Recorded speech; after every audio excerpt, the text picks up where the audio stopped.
Այսօր Հայ ազգային կոնգրեսի ակտիվիստները նախագահական նստավայրի մոտ պահանջում էին դադարեցնել Հայկական ժամանակ թերթի գլխավոր խմբագիր Նիկոլ Փաշինյանի նկատմամբ բռնությունները։ Սրանք ամեն ինչ անում են, որպեսզի Նիկոլին եւ ընդհանրապես Հայաստանում ազատ խոսքը լռեցնեն։ Մեր ակցիան, բողոքի ակցիան հենց ուղղված է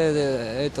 վատ արարքներին։ Ակցիան ուղղված էր կոշտ քրեակատարողական հիմնարկում Նիկոլ Փաշինյանի նկատմամբ իրականացված բռնության դեմ։ Ինձ թվում է ամեն անգամ ամեն մի խոսք ասելիս, ամեն մի պիկետ կազմակերպելիս մի քար ենք քանդում ավազակապետական բուրգից։ Ցուցարարները նախագահական նստավայրում ոչ մի գրություն կամ պահանջագիր չհանձնեցին։ Նրանց ասելով դրա կարիքը չկա։ Իրենց նպատակը բողոքի ձայն բարձրացնելն էր ու անցորդներին իշխանությունների անօրինությունների մասին տեղեկացնելը։ Ակցիայի մասնակիցները երթով շարժվեցին դեպի Եվրախորհրդի գրասենյակ։ Այստեղ նրանց ընդառաջ դուրս եկավ գրասենյակի ներկայացուցիչը, որին էլ բանավոր ներկայացրին իրենց պահանջները, խոստանալով հաջորդ անգամ գրավոր դիմում փոխանցել։ Նարինե Էրիցյան, Սևա Գրիգորյան, IPF